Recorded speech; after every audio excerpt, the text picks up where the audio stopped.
Good evening, everyone. We welcome you all to Capillary Technologies India Ltd earnings call to discuss the Q3 FY26 financial results.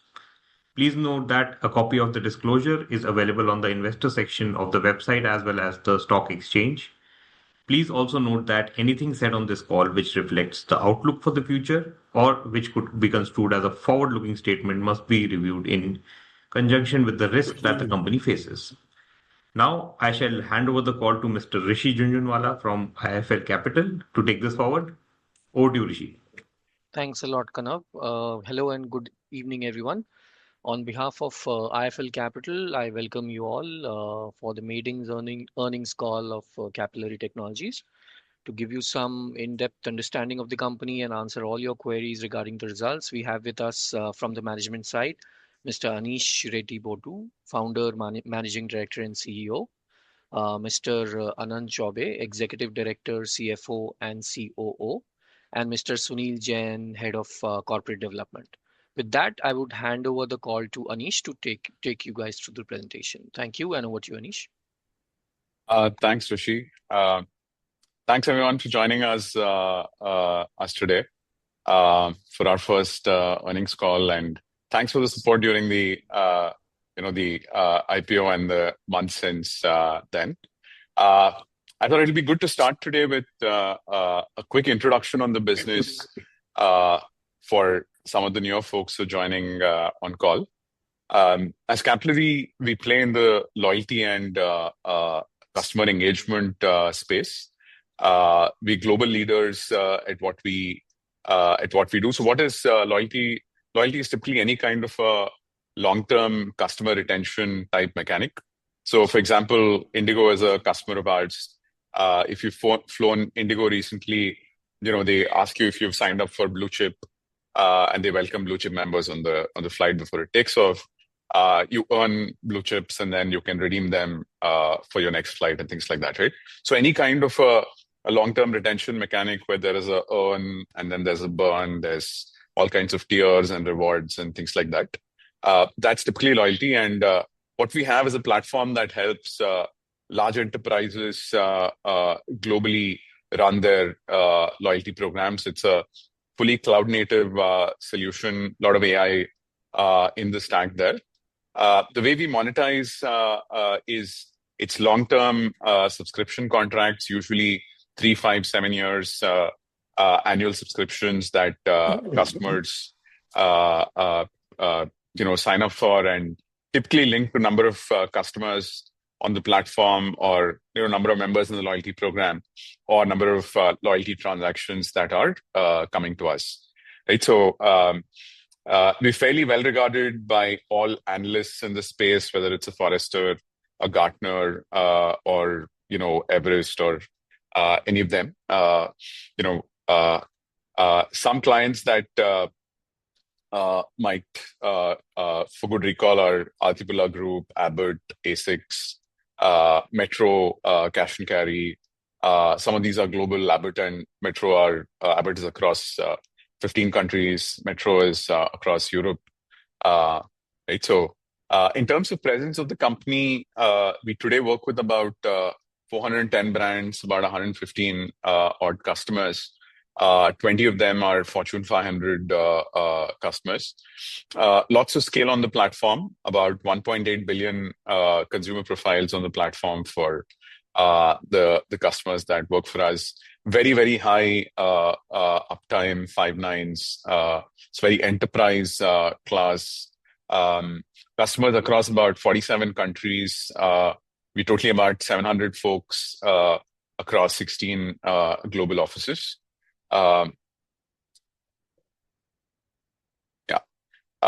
Moving ahead, I thought it'd be good to spend some time on this is the latest Forrester wave that came out in December of 2025. As you know, Forrester is the leading analyst on the marketing technology side. As you can see, as Capillary, we are positioned right at the top. We are the highest rated amongst the top 14, 15 vendors, both on the strength of our current offering as well as the strength of strategy on what we want to build and some of that. Now, again, the way Forrester does this evaluation is they typically go to their CMOs every 18 months, figure what are the criteria that CMOs are looking for on the loyalty management side. This time they had 27 criteria. Last time they had 28. And in those 27, they typically give you a score of 1, 3, or 5. 3 is if you're at par, 5 is if you're better than market, and if some customer is willing to say that you're actually better than market, and 1 is if you're subpar. So if you look at the ratings this time, for 22 out of the 27 criteria, we had a 5 on 5. What they also talk about in the deeper brief, there's almost a page about us. It's a very detailed report in that sense. They talk about our AI first approach. They talk about our IRA and some of that stuff being way ahead of what the rest of the market is at. They talk about, of course, the 5.9 uptime, very high security and privacy pieces, the enterprise grade tech stack that we have. And finally, I think in terms of customer reviews and stuff, the 5 on 5 score and 22 criteria, as we spoke, is also reflected in what Forrester has put out there. Now, why is this important? So typically, if you're a Fortune 2000 CMO in US or Europe, you typically tend to have a Forrester or a Gartner subscription. And before you want to do anything, you typically go look at the report or call an analyst and tell them, yeah, look, we think of reviving our getting to a new platform or changing something on loyalty. Who should we talk to? So this gives you a direct access into some of these very large enterprise conversations, right? So moving forward, just a minute on the products and what we do. We basically help brands stay connected with their customers, have a long-term loyalty and retention mechanic. In short, we help them stay consumer ready and, as the consumer goes through their journeys. So our main product is the loyalty stack. A good majority of our revenues come from the loyalty stack. This is where we're best of breed, right? As you saw on the Forrester wave. The rest of the products, Engage, Insights, and Rewards, are more extensions of the loyalty stack. Typically, customers buy a loyalty product and then they buy these as additional products, adds to our net retention rate, adds to our stickiness. And finally, we have AI product which runs across all our products. It's we call it IRA, short for AI-powered research assistant. Helps you do a bunch of things. I'll cover a little bit more about that in a slide ahead. What we tend to do is our product also acts as like the single source of truth for a lot of the customer data, right? So we end up integrating with all the various parts of wherever there's a customer touch point. It could be a POS, it could be an e-commerce, it could be mobile apps, a lot of kiosks if you're a QSR type play, etc. Wherever this customer data, could be customer NPS, and get all of that data in one place, right? So that's one part of the use case. Although we don't monetize the CDP as much, it's just the base platform on which the whole product is based. That's on product. Moving forward, we spoke about this part in our RHP and DRHP filing. I just wanted to very quickly touch on what drives growth and what drives profitability for us. There's really 3 axes of growth for the business. The first and the most profitable one is net retention rate. So which is how much are our existing customers expanding on the platform. So if you take the recent results, our NRR for the entire business has been 111%.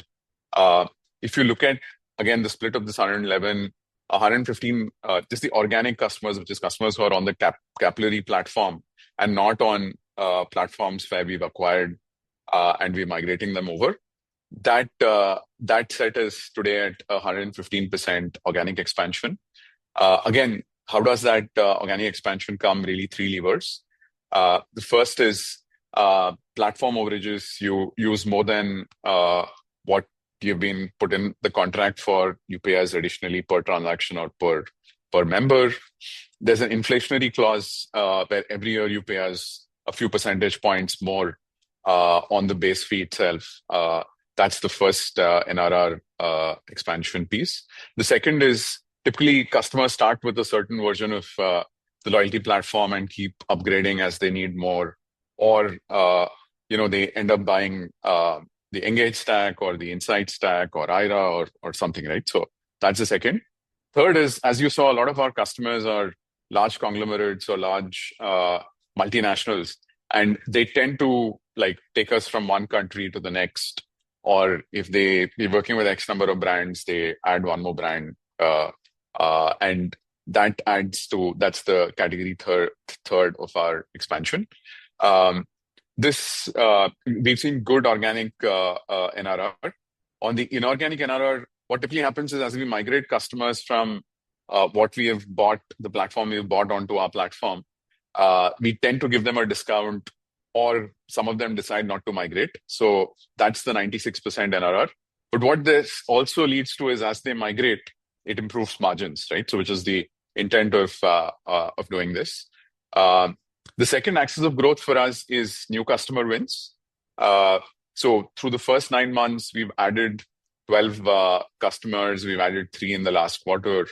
So if you look at new order book, in that sense, we've added 66 crores of new order book over the 9-month period. That compares to about 53 in the same period last year. So there's a good growth on the new order book side as well. The third axis of growth is the M&A machine. Again, to remind everyone, we buy competitors out. So basically, why do we do this? A lot of the very large enterprises already have some kind of a provider or a platform that they use. And it's a very sticky product because, like I showed you earlier, there are many integrations. We are very, on an average, there's about 9 integrations in a customer. And hence, even if they want to move to a better product, there's sometimes this question of, is it worth changing all those integrations? So what we've done is we say, let's go buy some of these competitors at a half to 1.5 times revenue, and migrate those customers over ourselves. So we take the task of migrating them over, and that's been a very good growth engine. We did our 4th acquisition this year in Cognitive back in May. We also have a couple of other letters of intent on the M&A side that we are in the market right now, right? So that's the third axis of growth. Moving to profitability, again, 3 big levers for profitability for us. The first is NRR-linked margin expansion. So as our existing customers grow, their cost doesn't grow as much, right? So the gross margins really, so if you look at even this, through the first 9 months, we've had about a 1.5% increase in gross margins in the business. The second axis of growth for us is about 60% of our costs are not linked to revenue, right? So this is technology costs, sales and marketing, corporate costs, which sit below the gross margin. Now, and these don't grow at the pace of revenue, right? So for example, if you take the first 9 months, our revenues grew at 22%, but our non-COGS costs grew only at 11%, right? So there's leverage in that business so as we keep scaling, this part, the 60% of our costs will not grow at the same pace as our revenue does, right? So the third axis of growth for us is, like I said, migrating customers that we've bought through the M&A over to our platform. Why do we do this? Really, two reasons. First is most of these companies that we buy typically tend to be low margin services heavy companies at typically a 30% type gross margin, while the Capillary platform is more at 69, 70% gross margin. So you directly see a good gross margin bump when you migrate. The second is the below gross margin costs, because it's a common tech platform, etc. Also, as you sunset those platforms, you tend to see some leverage come out there. Like, for example, the last quarter we got done with the Riley, which was one of the companies that we bought in 2023, had two platforms. So one of those platforms is fully sunset now, right? So that's the typically this additional cash that gets generated from improved gross margins and not having the technology team or some of that means that it generates extra cash, which enable us to pay off this 0.5 to 1.5 times revenue that we pay for these acquisitions in a 4 to 5 year period, thereby also making them very high ROC buys in that sense. Moving forward, just spending a couple of minutes on the innovation piece. There's really 5 key layers to our product innovation piece. The first is AI. And we'll talk a little bit more about it on the next slide as well.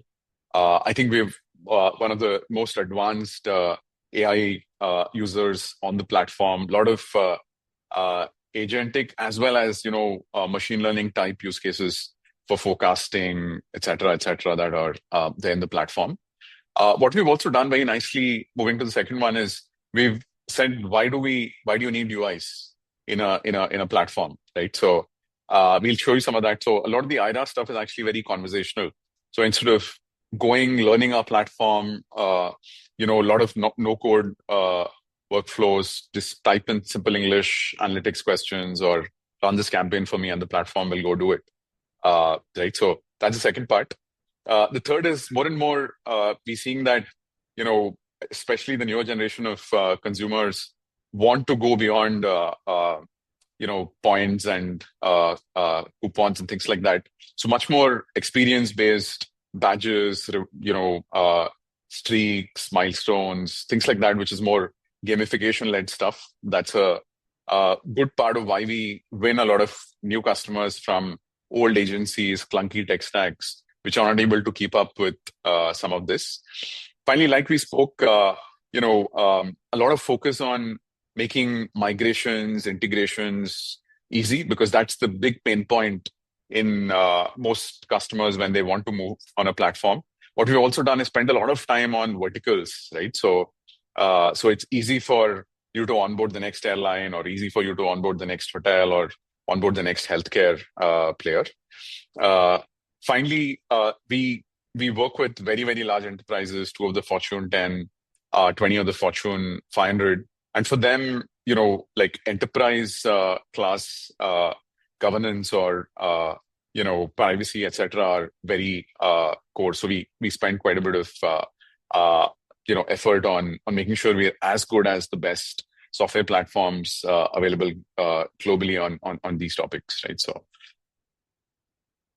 with that, moving to the AI pieces, I'd strongly encourage you to get onto our website, look at some of the demos of IRA. What we've basically done is, there's the workflow pieces and the, I would say, the intelligence pieces that are really getting turbocharged with what AI is doing. And that's what we've done here. We basically said, instead of having an analyst where you use an analytics company and outsource all your analytics to there, the first part of it is saying you ask a question and we will tell you that this software itself will tell you the intelligence. So we're kind of going beyond the usual system of record or the transaction system that we used to be, and trying to get some of these analytics type use cases onto us. Similarly, on the the campaign, running campaigns, running promotions. As you know, Engage is not a very large part of our revenue, but this is kind of our wedge into marketing automation, saying, look, all the data is already here. You could just, in plain English, ask it to run a promotion or ask it to run a campaign. Similarly, a lot of customer support use cases where instead of, there's an API, send us the question and it automatically replies. You don't need an agent as a human agent to sit and solve some of these, right? So that's on the AI side. With that, Anant, over to you on the numbers. Hello, everyone. Good evening. So here is a quick view of our Q3 and 9 months results.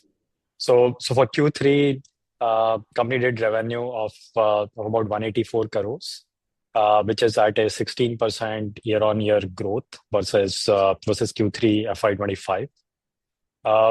The revenue for the 9 months period for FY26 is at about 543 crores, which is at about 22% year-on-year growth versus same time last year. In terms of adjusted EBITDA, Q3 we saw 30 crores of adjusted EBITDA, which is about 24% year-on-year growth, and the same number for 9 months period is 71 crores at about 53% growth. In terms of PAT, the PAT is at about 8 crores, which is about 4% of revenue.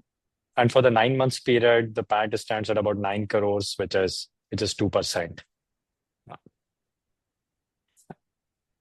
Okay. In terms of the key revenue metrics, the way to look at our business, the very first metric to look at is net retention revenue. And for the 9 months, for the trailing 12 months period for December 25, the NRR has been 111. If you break this down into organic and inorganic business, the organic business NRR is at 115. And at this number, Capillary would be in the top 10 percentile of the global SaaS companies. It's a very healthy place to be in. For the inorganic business, as Anish was talking, we see some contraction as we migrate customers over to Capillary platform. So we saw an NRR of about 96% on the inorganic business.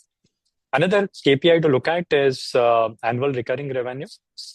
Given we sign long-term recurring contracts with the customers, the trajectory for the business becomes very visible by ARR. So for the 9 months FY26, the ARR has grown by 21% over March 2025. Moving ahead, on the profitability metric, for the Q3 FY26, we saw adjusted EBITDA of 30 crores, which is about 16.4%. And for the same time last year, the adjusted EBITDA was 24 crores at about 15.3%. For PAT, for Q3 FY26, we saw a PAT of 8 crores, which is about 4.3%. Compared to same time last year, it is a decline from 11.44 crores. To explain this decline, this year in Q3 we had 2 one-time costs. As you would be aware, there has been a change in the direct labor codes, which has resulted in a higher one-time gratuity expense. That the impact of that we have taken in Q3. That's about 1.6 crore. And we had IPO expenses of about 2 crores.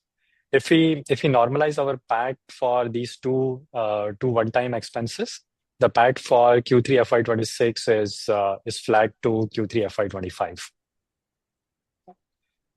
The same metric for 9 months period, the adjusted EBITDA stands at about 71 crores at about 13%, compared to 46 crore, which is at about 10.5%.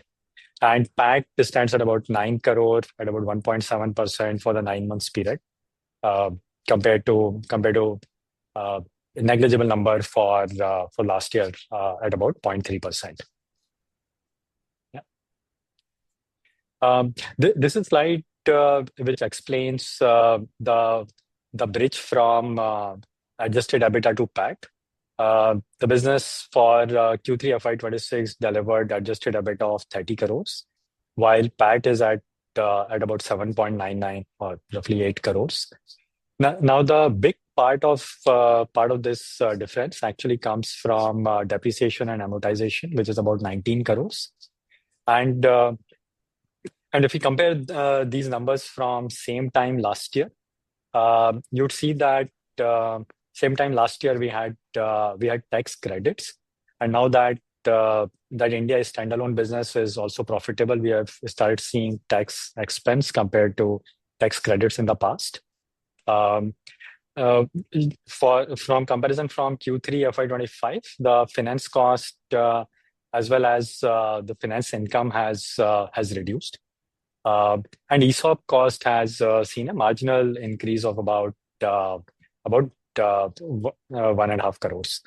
Right? This is over 88 crores of salary expenses is about 1.5%. So marginal increase over there. The depreciation and amortization has increased from about 13 crores a quarter to about 19 crores. And this is largely on back of the acquisition that we did earlier this year. We acquired a company called Cognitive in May this year, which has led to increase in the depreciation and amortization. The other factor to look at is our closing cash balance for the quarter has been 463 crores. And if you look at our 9 months operating cash flow, it just stands at about 101 crore. So the business generates a lot more cash. So a good factor to look at over here would be 9 months operating cash flow as compared to the 9 months adjusted EBITDA of about 71 crores. So that ratio stands at about 142%. Now this number is higher in certain quarters and lower in certain quarters. But Capillary as a business generates more cash, and typically 105 to 110 is what we see on a sustainable basis. A number of 142 crore is an anomaly which has happened on back of higher collections. With that, we come to the end of the presentation. Happy to open it for Q&As. Thank you, Anant. Whoever wishes to ask a question, please use the raise hand button on your Zoom. So first question is from the line of Rishi Junjunwala from IIFL Capital. Rishi, please go ahead. Yes, thanks, Kanav. First, 3 questions from my side. Firstly, Anish, what will be helpful is to, just get some color around, the noise that we are seeing or, hearing on the last 1 week on AI, right? I mean, and there is a plugin release from Anthropic. There's a lot of concern around software and SaaS firms globally and how those businesses can be disrupted. So it would be great to just, get your perspective on how do we see that in the overall scheme of things, and whether in any way or form our offerings can potentially get either impacted or augmented by some of the developments that are happening there. Right. Yeah, Rishi, I think it's been a fairly interesting week in terms of AI and all of that. I think slightly nuanced answer here. If you ask me, I think all enterprise software is not equal, right? So I would break enterprise software into really 3 big buckets. So one is like a system of record or a transaction system, right? So something like a core ERP or a core loyalty platform or a core POS, right? A billing system, things like that, where they're actually like systems of record where, I think the not much of like you can move from one system of record to the next, but you still need a system of record, right? So and then you have another enterprise software system, which is like a workflow, right? Which is you're getting customer tickets, you're answering them. So it's like a workflow type thing, which is let's call it a system of engagement or a system of workflow or system of engagement. And third is a system of intelligence, right? Which is like all kinds of analytics softwares or things like, a Snowflake data, Databricks, etc., where the primary use case is to say, look, I will do my analytics on top of it. I'll do my intelligence on top of it. And what's happening with AI is really, I think the second bucket, which is the system of engagement and the system of intelligence, are definitely seeing are seeing radical change, right? Now, and as you can see, in a system of workflow, humans are getting replaced with agents. Similarly, in a system of intelligence, again, if there's someone working on data and pulling it out and doing some analytics, etc., that's again getting replaced by agents, right? So in our case, we tend to be more a system of record and a system of, we're a transaction system in that sense, right? So we sit a little bit away, but it provides us an opportunity to enter into these two other spaces, which is the system of engagement and the system of intelligence, which is where we are kind of focusing our IRA stuff on, saying, look, instead of a customer going to usually having an analytics agency or having analysts pulling out reports, why can't IRA do it? Or instead of having someone to run your campaigns for you, just plain simple English, why can't IRA run it, right? So that's the approach we've taken. So I feel we are fairly isolated from what's happening there. In fact, some of our more recent wins in the US, which have been from agencies, customers who used to use a agency, like I don't want to name any agencies, but and moving over to us, have been because our AI stuff ensures that they don't need as many delivery people, they don't need as many analytics folks, right? And most of these agencies build for analytics people and delivery people, which is the advantage. The second thing on us is, look, I think also the change on the AI side is happening faster in the SMB, in the small and medium business space than in the enterprise space. Because in enterprise, there's inherently a lot of integrations, a lot of complexity, a lot of corner cases, which are not easy to replace, right? So again, as you know, 97% of our revenues come from very large enterprise customers. We kind of, I'd say, in a better position there. And finally, where we're seeing most amount of disruption on the AI side is if you have a seat-based pricing, right? That you have a call center and there are 50 call center agents and my pricing is, or you have sales guys and my pricing is like $65 per salesperson, right? Like a CRM-ish type use case. In our case, our pricing, as I said, is linked to number of transactions or number of customers or number of members, right? So slightly more outcome linked. And that's that again insulates us from any of these seed-based pricing shocks that you're now seeing in a lot of these seed-based pricing types software players, right? Also, we believe that unlike what came up with Anthropic and the Claude the Claude Coworker, where it was a very broad use case around legal or a very broad use case around accounting or investment analysis. Loyalty is very niche, right? So I think there's also a lot of very proprietary data that ends up getting generated in a loyalty stack. So I feel we are fairly insulated from in that sense as well. I hope I answered your question on that, Rishi. Yes, thanks, Anish. The second question is on, again, another concern or noise around what is happening in US healthcare payer space. There have been announcement around lack of increase in rates. Some payer companies are facing a lot of pressure in terms of profitability, and that is reflected in the stock prices. Given that, you also cater to one of the large, US healthcare pair, and that's one of the top 5 clients for you. Can you give some color in terms of if that impacts you at all, and how do we think about growth in that account as well as top 5 in the coming year? Right. So I think that's a great question, Rishi. So first of all, we don't have any exposure to the Medicare and the Medicaid books of business, right? So what we do is more for the direct payer, which is the employer. or for a insurance type use case, right? And hence we have not seen the impact of what's happening on the Medicaid side.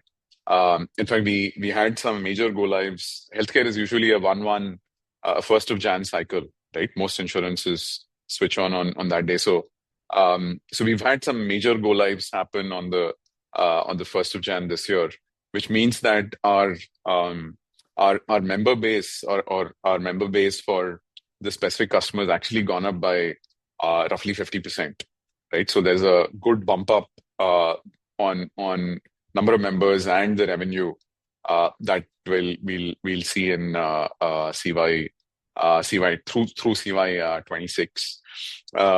We similarly, I think our NRR motions are in a pretty good place. So hopefully you will see good NRR playing out on the organic platform side, even through the coming years.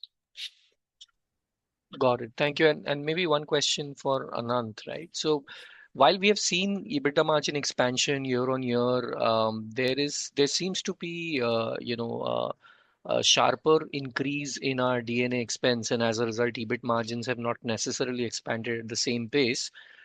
Can you elaborate how much of that is driven by amortizable intangibles coming from acquisition versus tech and other costs that we generally capitalize? Right.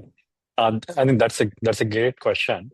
Our DNA for as in if I compare this from Q3 last year versus Q3 this year has gone from about 13 crores to about 19 crores. Majority of this increase is actually coming in from the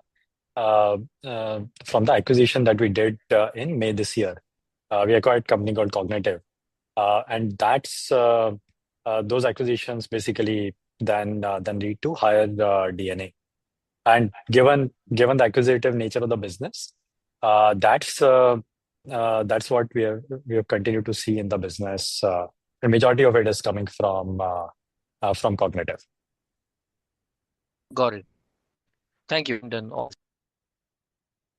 Thank you. Whoever wishes to ask a question, they can use the raise hand button on their Zoom app. So the next question is from the line of Srinivasu K. Srinivasu, you can unmute yourself and ask your question and also tell us your organization name.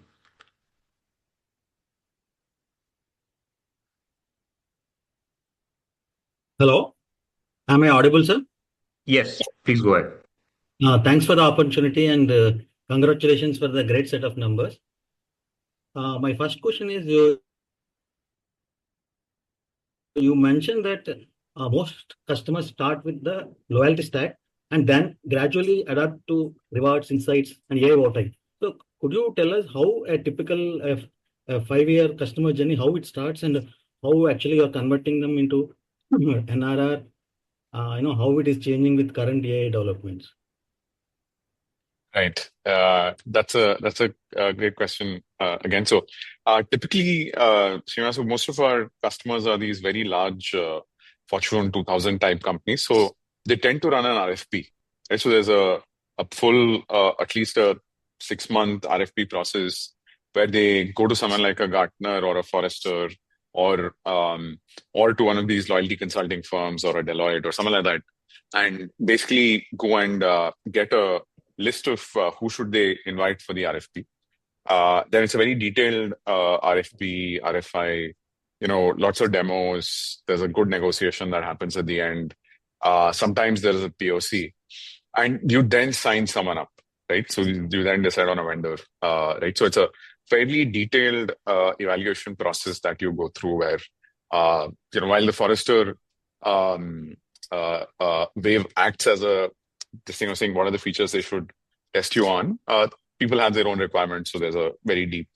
Now, typically, once you sign someone up, it takes anything between, I'd say, 3 to 6-7 months to go live, and that's actually very fast in a loyalty context. Usually, people take like 2 years with some of our competitors, and like I mentioned, our pricing is typically linked to number of users, number of members on the platform, or number of transactions that hit us, right? So So when you go live, you typically launch the program, and so the number of members that are on the platform keep increasing every year, right? Or the number of transactions that keep coming to us keep growing at about 3, 4, 5% every year, right? So that's the first set of NRR increase that you see between year one and year two. That then what typically happens is customers launch a program, then they say, look, we want to do badges, we want to do rewards, we want to do like a journey for our customers, or we want to use the Engage stack or some of that, right? So that's the second axis, right? So usually, again, this would typically happen an year down, and we had some good examples in the DRHP, RHP about customers who have grown significantly with us over the years. So if you look at our numbers, we've over the last many years demonstrated a 115% to 121% type NRR delivery on the system, right? So with AI, what's happening is it's getting us into like we've never done like analytics. Insights is more a dashboarding tool there that we have, but we've never done like analysis on a specific problem that you have, right? So with Aira, I think we're able to get into that. We've seen some of our very large customers really love what they're able to do with Aira. So we're quite excited about that. Similarly, in quite a few cases, our customers have like a third party who uses our software to run their campaigns and things like that, right? So we're seeing some use cases there where you might not need as many people to run campaigns, and like you'll hear a lot that people use SAP for a large enterprise, right? So you have delivery people similarly, we have people using our software. So some of that is also an opportunity for us, really tapping into this salary TAM for workflow and intelligence in some senses. Hopefully that will play into the NRR over the next few years. I hope I could answer that for you. Yeah, thanks for answering that. My next question is, your Forrester Wave reports says highest on both current offerings as well as strategy. So is it actually translating to win more deals against global majors? I think this year we've had like I said, our new order book has gone up from 53 crores to like 66 crores in the same period of the 9 months. So unlike a lot of the other folks where you're hearing about, like new business slowing down, we are not seeing that as much. So there's definitely a positive impact of leads and some of these conversations that we're seeing. And traditionally, Forrester is a really top of the class analyst, and a lot of the very large Fortune 50, 100, 500 customers take them very, very seriously, right? So it'll definitely help. Thank you. And my last question is, in your initial remarks, when you talked about your AI capabilities, you said your Aira let clients ask questions, even it can handle support. So that effectively actually taking over a lot of what agencies used to do, right? So can you share how much of your current install base is actively using this AI kind of workflows, and do you intend to monetize this separately, or is it actually planning to upsell to the existing customers? So, we will obviously monetize this actively, but we'll stay in the loyalty space only, right? I mean, the idea is not to monetize any of this outside. Today, as you can understand, AI is fast developing. So a lot of these are, and we've taken the approach with Aira to say we will first give the first 3 months as a free pilot. So customers start using it, start seeing the value, and at the end of 3 months, you then start charging them for it. So he's now actually in conversations with a few of our first few POCs to actually start billing them for an annual license linked to number of usage and things like that. It's still early days, I would say, but we at least have, out of our 115 customers today, we at least have 10 or 15 who are in a POC or a post POC type place with Aira now. Perfect. Should we move to the next? Yeah, thanks for answering that. Best of luck for Q4 and next couple of years. Yeah. Thank you. Okay. Thanks, Srinivas. So whoever wants to ask the next question, please raise your hands. The next question is from the line of Hiral Sangvi. Please tell us your organization name and go ahead. Hi, sir. Am I audible? Yeah, we can hear you, Hiro. Yeah. I am from Pioneer Invest Corp. And my question is, I would like to understand the Capillary's loyalty platform business model. So specifically, are this revenue being monetized from subscription-led or GMV-linked model? It's a subscription-led model, Hiral. So typically, customers sign up with us for 3, 5 more years sometimes, and it's an annual recurring subscription fee that you pay us.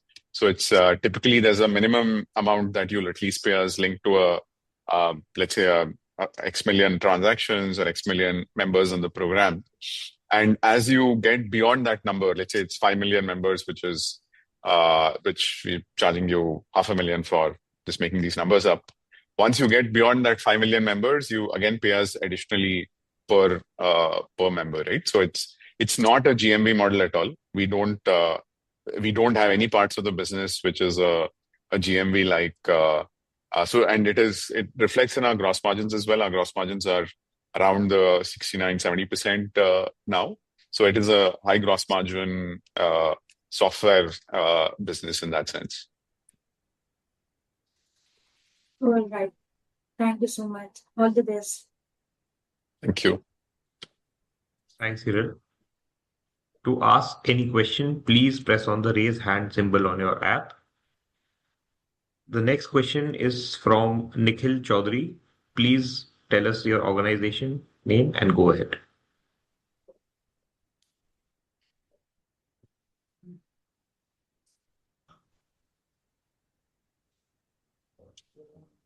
Hello. Yeah, please go ahead. Yeah, am I audible? Yes. Yeah. Thank you so much for giving me the opportunity. So I actually had a follow-on to probably the first participant's question where you answered that we are actually a system of record. So I just wanted to understand what if an enterprise actually adopts maybe an cloud style agents inside their CRM or data with actually the direct access to the customer history which we actually have. So what actually must retain with actually us so as to remain the system of record? Like I'm just trying to understand how are we a system of record, because I used to always understand system of record actually is usually where probably there is a like say payroll or probably maybe a accounting a transaction where probably an audit is essential. So just wanted to understand how are we a system of record here? Perfect. So Nikhil, the entire ledger for all the earn and burn, right? How many points you earned, how many points you redeemed, how many have expired, how many promotion points, bonus points. Just make an example. That entire ledger, like a bank, ends up sitting on our side. So, and that's typically how you would look at and not only this, even for the customer data, like I said, for a lot of our customers, we end up integrating into their various customer touch points. And even the customer profile, like we spoke about those 1.8 billion consumer profiles, other than probably 1 out of the 115 in everyone else, that customer profile also is kind of built on us and sits with us, right? So that's the that's typically how you would look at a system of record, like, right? So that's Did I answer that for you? Yeah, so I'm just trying to visualize because all this is actually new for us also. We are also trying to comprehend. So because while you came with an IPO, I understood that probably you are a very like difficult. The switching cost in our business is very high. So I'm just trying to connect with probably the current scheme of things. How will it impact us? And that is why actually I had also the similar question. So yeah, probably. So basically, you mean to say that we have an explicit ownership of the loyalty points ledger, or probably maybe the qualification logic or something like that. Like if I So actually, the logic is defined on our platform. We calculate how many points, rewards, cashback, whatever you're getting. The redemption also sits on our platform. The expiry also sits on our platform. So all of that, the calculation and the actual storing of all that data. In fact, a lot of our customers audit the system every X years, right? So it's again, like you said, there is a full audit angle to got it. it, There is all of that. Like think of it like any bank ledger, right? got it. So yeah, and it's like actual currency, right? So there's like a lot of our programs have like 1,000 crores of currency sitting in our platform, right? So and so it's like currency, so it's almost looked at like a active bank ledger in that sense. So Got it, got it. Now this makes it more clear. Thank you so much, and wish you all the best. thanks, Nikhil. Thanks. Whoever wishes to ask the question, please raise your hands. So the next question is from the line of Rohan Nagpal. Please tell us your organization name and go ahead. Hi, thanks for taking my question. The first question I want to ask was, since 60% of your cost is fixed, not linked to revenue, how should one think about the scaling of that cost over time? Like maybe near term and medium term? Like how do you see that moving? Anand, do you want to take that? I think it's Yeah. So Rohan, as you pointed out, about 60% of the cost is non-COGS, which is largely towards tech and product and sales and marketing. Now this is the cost which increases more near inflation rate, and if we decide to do any new product development. Now this is where we see a lot of economies of scale. As the business grows, this cost is growing at a much lower rate. And as we do acquisitions, this cost doesn't get impacted at all. And this is where the economies of scale has been coming. And if you see over the last few years, the EBITDAs have moved from, say, in FY23 from about -4% to about 12% in FY25, and has continued to improve thereafter. Did I answer your question? Fair enough, but I mean, how do you see that moving from here on? Are there any significant investments in product or infra that you have planned, or do you expect these to sort of move in line with inflation? Is there anything that one should be sort of particularly one should keep in mind as they model cost growth over the near to medium term? So as Anish spoke about, some of the product investments that we've been doing on AI stuff, that has been delivering good results, and that's been helping improve productivity within Capillary as well as for our customers. And it is also helping us improve our win rates versus competition, given a lot of our competition is more agency driven, right? So that's an investment that we would continue to make.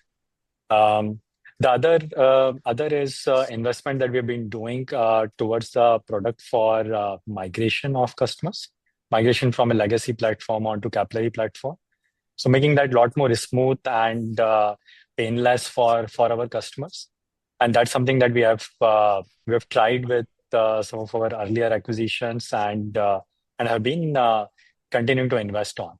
So those investments would continue. At this point in time, we don't have new products planned, but as and when we plan new products, we would keep the folks updated. Yeah, I think from sorry. Go on. No, sorry, go on. Yeah. So I think like you said, I think inflation plus a few more points for team growth. I think that should be a good way to think of this. Okay, understood. And team growth should be like how do you think about that? I'm just trying to understand where we are in the product and business cycle, so to speak. Are we in like investment phase? Are we like kind of sweating assets that are already in place? Just trying to get a sense of that. So if you look at our last few years, our technology and corp and our technology costs used to be about 28% of revenue. It came down to about 18% for last year, and it's on a similar trend now.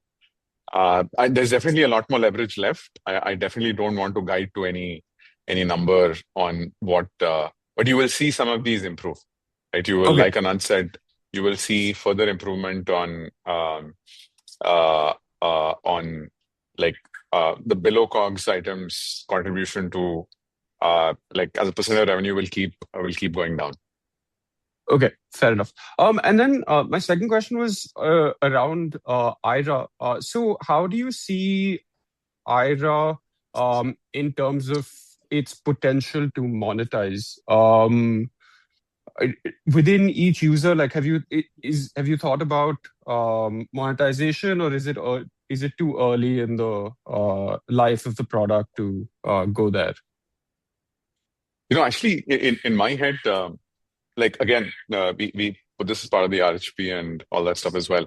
Our biggest competitors are agencies, right? Mhm. So if you look at the rest of the names on the Forrester Wave, I think most of them are agencies, right? Of course, Salesforce is not, but if you look at the majority of the names there, and a large part of IRA for us is really saying, if you needed 30 people in an agency to run a loyalty program, you will need 5 on Capillary, right? So the first large part of IRA for me is even more than just monetizing and just the NRR part, it's just improving win rates, right? It's just it's a massive differentiator. No agency will do it because it hits them harder than for us. We anyway don't monetize that, right? So I mean, we don't have heads doing a lot of this stuff, right? So for me, at least when we think of the product, it's we believe that IRA is a force multiplier on improving our win rates, which is kind of what we're seeing, at least in the US right now. Now, that's the first big use case of IRA.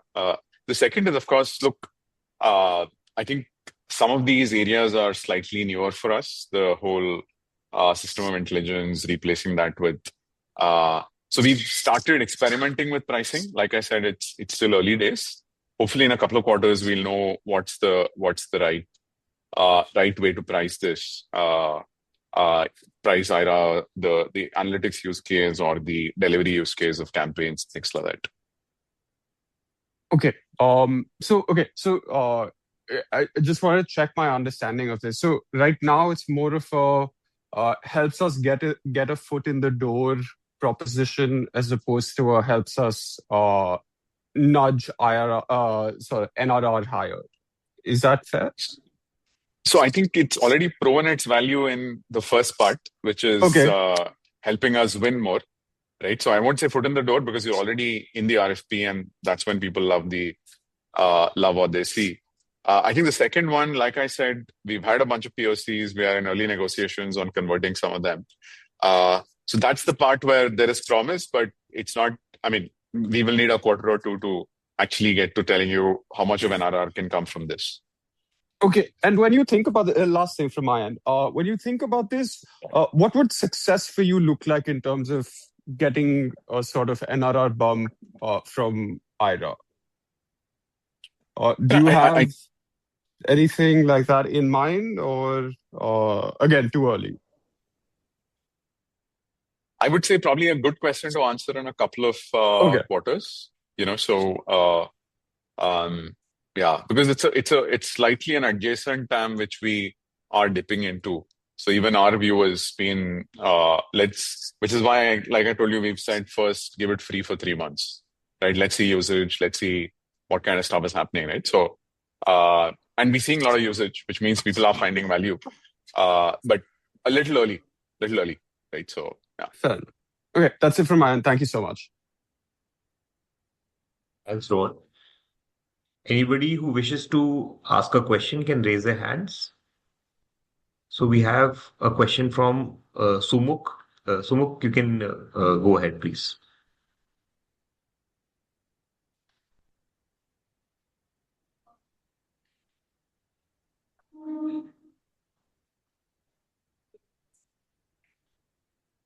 Sumuk, you need to unmute yourself and go ahead.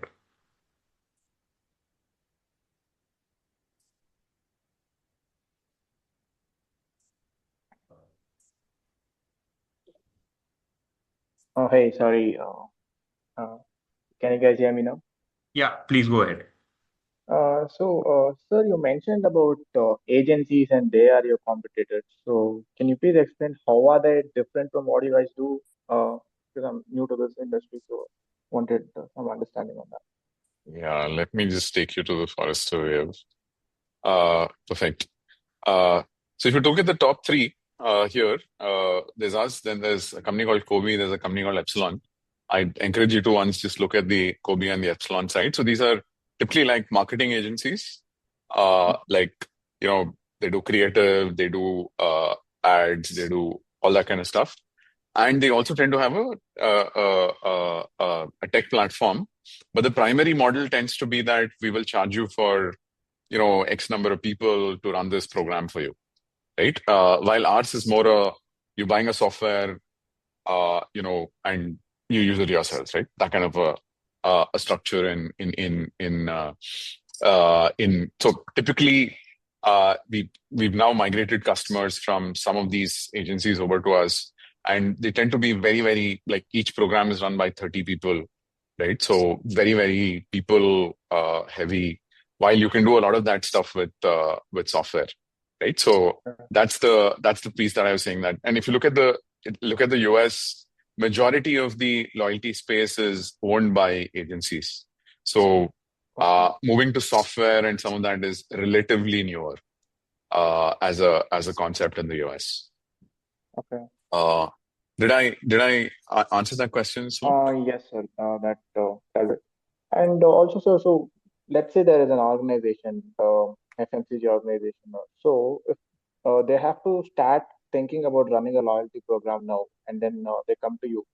So what are the problem points that you're going to solve for them? Is it like you're going to nudge the customers to come in and using your analytics or the points or whatever to increase the transaction value for this FMCG company, or you are just a guy who maintains the ledger and takes care of the transaction at the back end? So all the, like, basically, if I look at the FMCG website, right, I can see how many points or how many reward points I have, but your software sits at the back end and it only does the ledger part of it, or is there any analytics and performance, basically nudging the customer to increase his transaction or that kind of stuff?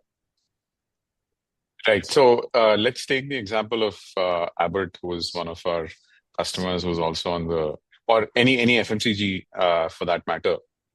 Typically, for a lot of these FMCG companies, it's not just the program, the front end interface, right? Which is, it could be the mobile app or it could be the website, are also extensions that come from the Capillary platform, right? So, in these cases, it would be it would be basically helping them come up with the tech platform, which then the front end interface, etc., like a mobile app, where the customers can first download it, scan a QR code or scan a receipt, earn points or earn rewards, etc.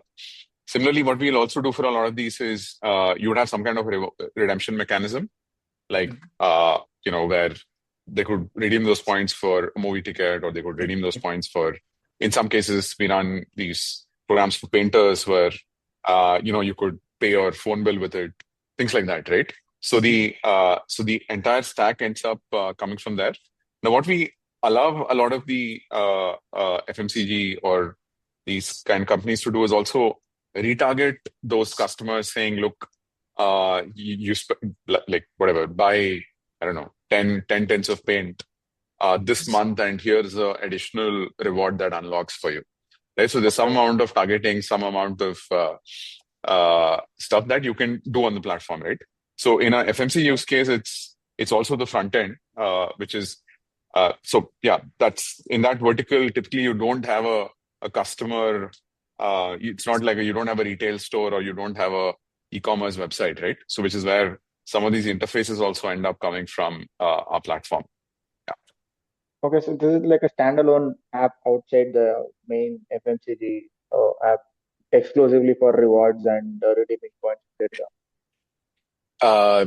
In a lot of use cases, it's the only use case that the FMCG has, Okay. right? So, like the Albert apps are all essentially run on the Capillary platform across these 15 countries, including in India.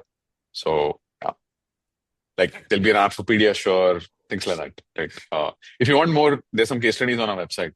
You can take a look. Thank you, sir. That's helpful. And all the best for your coming project. Thank you. Thank you. We'll take that as the last question. Now I'll hand over to Anish for his closing remarks. Anish, please go ahead. Thanks everyone for joining us today and placing your confidence in us. I'm hoping we can live up to it over the next few quarters. And thanks again. Have a great weekend. Thanks, everyone.